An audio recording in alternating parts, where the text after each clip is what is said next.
Our viewers right now are seeing a picture of you in front of your fireplace in Casper with a log, and I have a feeling that log will never be part of Waylon Jennings' thoughts about put another log on the fire. Tell us a story about what they're seeing here. Well, first let me apologize for people who have to look at me on the TV, but this log was kind of an interesting story. My wife and I was living in Virginia. She was living in Casper at the time, and I came home and met her, and anyway, we had a kind of a long distance romance. We decided to get married. We went up about a month before we got married on Casper Mountain, and we went for a walk in the woods up there, and we carved our initials and heart on a tree. And fast forward, we absolutely had not forgotten about it. So all these years, 20, almost 30 years pass.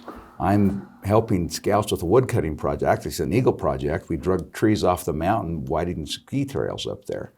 And then we bucked them into 8-foot sections and brought them down, and we were cutting them up and selling them for firewood to raise money for scouting, Boy Scout activities. And so I'm splitting logs as fast as I can. They're setting them into about a foot to 18-inch sections, and I'm putting them in a log splitter, splitting them as fast as I can. And then I pick up this one log out of the hundreds or thousands that we had done, and there were 3 log splitters going. This one comes to me. I turn around and for some reason I flipped it, and as I put it on the splitter, I look and here's a heart, and it says KD, when my wife's name was Christy Dittburner before we got married, and DP, Drew Perkins. And that heart, initially I just saw it and said, well, look, there's somebody carved their tree in there. And I looked at that and I went, oh my goodness. And then I thought, and it just came back to me when we'd gone on that walk and did that. And so that came back to me, and now it's in my living room, and that's the picture that they see. It's an amazing story, and we appreciate your sharing it with us, and we also appreciate that you shared your time with us in Casper, and we'd like to show our viewers our Capital Outlook profile now.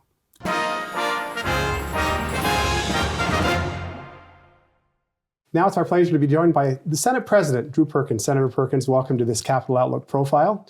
We've had a chance to visit with you often during the session. It's kind of nice to have a more relaxed opportunity to get to know you. I'm glad to have you in my house today. Let's go back to when you were in school. You were a Kelly Walsh High School graduate. Correct. What'd you do in high school? In high school? Yeah. I had a lot of fun. Yeah. I think I probably, like most other high school, I was always a pretty good student, but I never studied. I'm embarrassed to say. Graduated with mostly A's and B's, but I did a little bit of everything. I wrestled, I played football, I ran track, I sang an a cappella choir. I was on the Kelly Walsh dance.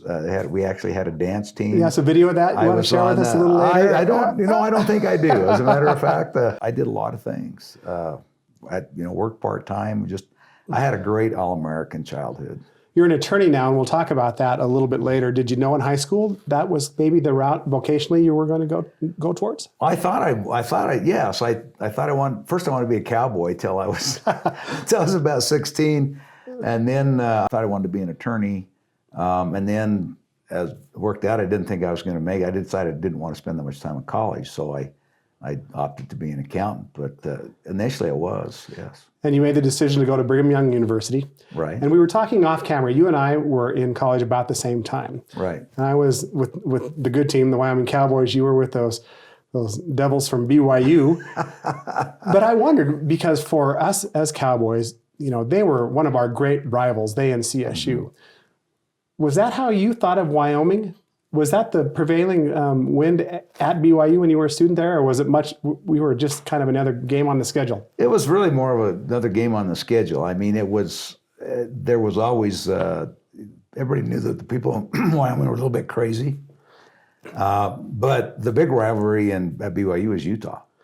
You had some great teams during that time. That was in the era of Danny Ainge, wasn't it? Right, Danny Ainge was a freshman. I think my first year at BYU, Danny Ainge was a freshman. And I remember when he came to Laramie in one of the last years, that games were played in the old field house before they went over. Those were a lot of fun times. Did you get involved with the Cougars, as it were?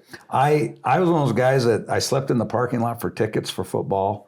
And then there wasn't very many basketball or football games that I missed. So then you made a decision to leave college. Did you become a CPA immediately? I graduated with a degree in accounting from Brigham Young, and then I went to work for a a high-tech firm in Northern Virginia, in the Washington, D.C. suburbs. And I started out as their quote assistant controller, a glorified bookkeeper. And eventually I stayed there and kept working. Eventually I became the chief financial officer of that company. So did you enjoy living in the Beltway? You know, I did. It was when you're just fresh out of college, and that was kind of my plan. When I wanted to go out and see the world outside of Wyoming, but I always thought I would want to come back to Wyoming. And so I did. I got married when I was in college. We went out and worked and she was from Northern Virginia, so we actually went back to her home, and we were working. I was working in Northern Virginia for this company called Sutron. It was a high-tech company. We did lots of things. We had engineers working in anti-submarine warfare. We did hydrological and meteorological recording data, real-time SCADA system, which is system automated control and data acquisition systems. Did all kinds of things, and mostly government contracts, and did that, and then but wanted to come back to Wyoming to raise our kids. Your first foray into public service was with the county commission. Is that accurate? Yeah, I've always been involved with charities and other nonprofits, participating in my community. But I ran for county commission and lost. I didn't make it, and so shortly after that, the fellow who had won that seat had the opportunity to become the Road and Bridge. So he had to resign from the county commission to be Road and Bridge. To work for the county. For the county. Yep. So he had to resign as county commissioner, and I put my name in, and the Central Committee advanced me as one of the three, and then I was picked to serve as a county commissioner.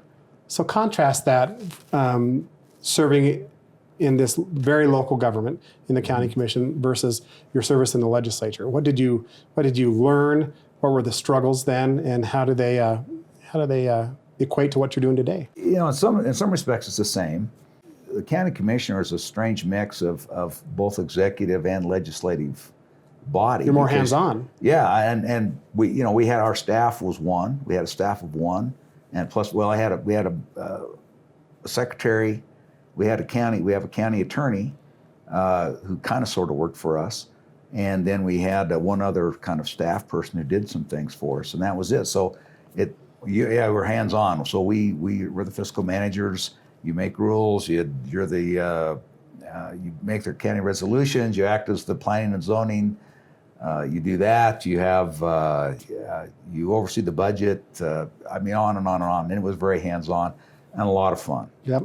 12, 13 years ago now, from today, you made the decision to run for the Wyoming legislature. Yeah, I actually stood and won an election as a county commissioner. I re-upped and had to stand in the first election, won that election. And then we moved across town. I was trying to figure out if I was gonna run again for county commissioner, if I was going to do, what I was going to do. I hadn't made up my mind yet. And we'd lived in this house about a year. We'd sold our house on the east side of town, moved over here. We lived over here, and I was out walking. I just was out for a walk one morning, and I ran into Rick Tempest, who lives just down the street. Rick was walking the other day, and I said, "Hey, Rick, how you doing?" He goes, "Hi, Drew, how you doing?" And we walked past, and then walked by each other, and then he spins around and says, "Drew, have you got a minute?" And I said, "What's up?" And he said, "You ever thought about running for the legislature?" And I said, "Well, I thought about it, but not recently." I said, this was Bill Hawks was the senator from district. Says, "Bill's doing this. There's no space for that right now, so I hadn't thought about it." He says, "Well, Bill's not going to run again for Senate." And I said, "Well, I think Steve Harshman will probably want to be the senator then." And he says, "Well, I'm not sure about that." And he says, "Well, let me think about it and talk to my wife." So I came home and talked to my wife, and I called Steve Harshman to see if he was going to run for Senate, because if he was going to run for Senate, I wasn't going to run against him. And he said, no, he was going to stay put in the House. And so we talked about it, and we decided I would kind of sort of follow my mother's footsteps and provide that public service. And you became a member of the leadership of the legislature. Now, of course, you're president. Right. What has pushed you to become in that position for Wyoming Senate? Well, actually, it was there was other senators coming to me and asking for me to do that. We were going through that. So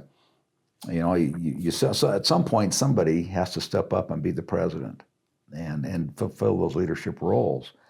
And so you always think, well, it should be somebody else. And so we had some discussions, and there were a lot of people who were asking me to go into leadership. But at that point in time, Phil Nicholas was going to be the next president, and then Tony Ross was going to be the next president. Then Phil Nicholas was his majority floor leader, and who's going to be the vice president. And so it came down, and Eli and I got together and talked. And Eli said, "You should do it." And I said, "No, you should do it, Eli." And I said, I don't think you want the only 3 lawyers in the Senate to all be in leadership at the same time. I said, I just don't think that's a good look, and I just don't think we should do that. So I committed to Eli. I said, if you'll run and become the vice president, then I'll step in and I'll step up and do it after, follow you up through that, and I'll be your vice president. I'll be your majority floor leader. And so that's kind of how we did that. And but I didn't have anybody who ran against me to be vice president. And so when I threw my name out, no one challenged that, and so I actually ran uncontested. So now you're president. Yes. How do you view your role with a Senate that is under your leadership has kind of overturned a little bit? What, about 25% new members came in last year when you became president? How do you view yourself as president? What is it that guides you? It's been tough. I think it's been interesting. My whole life, it seems like I've been in this. I think it's just timing, just in the bridge between what's going to happen and what's been the past and what's going to be the future. And I saw it in computers. My first year in college, I was down typing on punch cards in Fortran, trying to run them through an IBM mainframe. By the time I'm graduating, I'm programming on BASIC in a little PC somewhere. PCs have come along, and I'm on the Apple II doing BASIC. So so you see that transition from slide rules to calculators, from slide rules to computers, and it's always kind of been that way. As a lawyer, it seems like I'm kind of in this thing between the new age lawyers and the old school lawyers. And so I see that in the legislature. It's kind of I see myself kind of as this bridge between.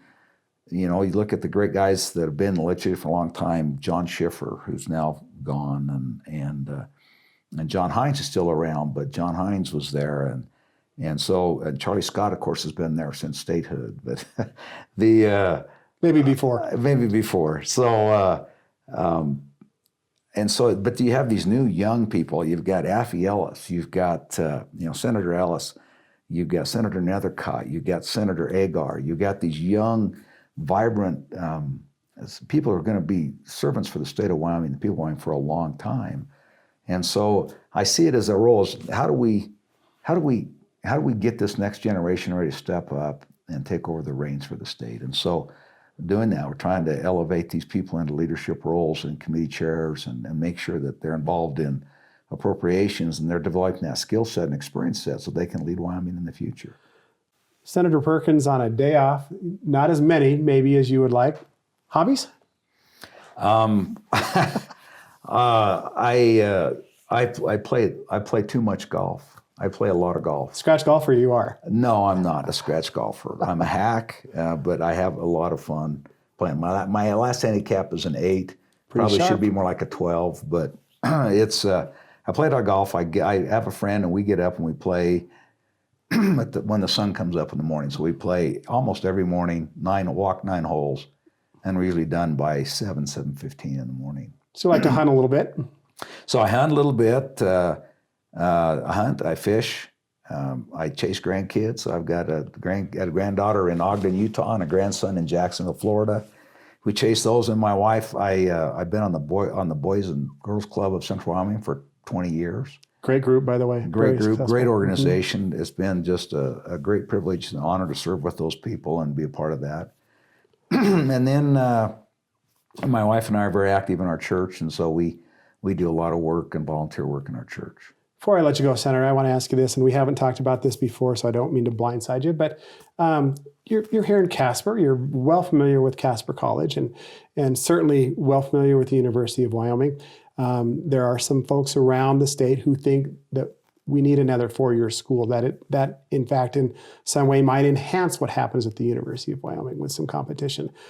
What are your thoughts on that? Can Wyoming afford a second 4-year school, and might it be at Casper College, or is that just probably not easy to talk about? It's easy to talk about. I think that, but I think that that's too narrow of a question. Okay. The question is, how do we educate our people?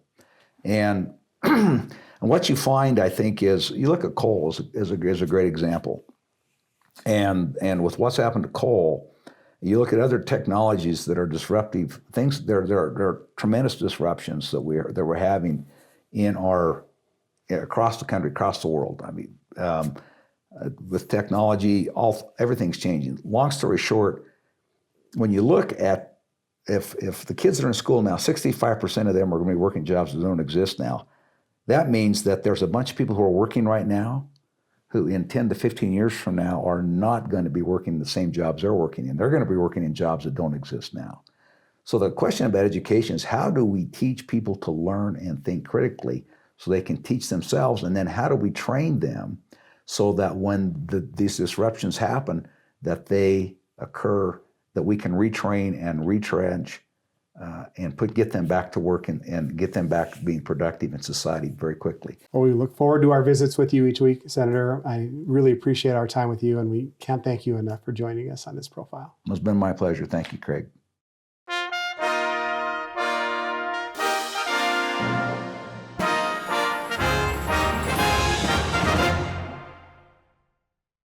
This program is supported in part by a grant from the BNSF Railway Foundation, dedicated to improving the general welfare and quality of life in communities throughout the BNSF Railway service area. Proud to support Wyoming PBS. By a grant from AARP, serving the needs and providing real possibilities for the over 50 population in Wyoming. AARP Wyoming. Proud to support Wyoming PBS. And by Wyoming Humanities, celebrating our heritage, strengthening our democracy, and growing Wyoming's creative and cultural economy for over 50 years. Visit thinkwy.org.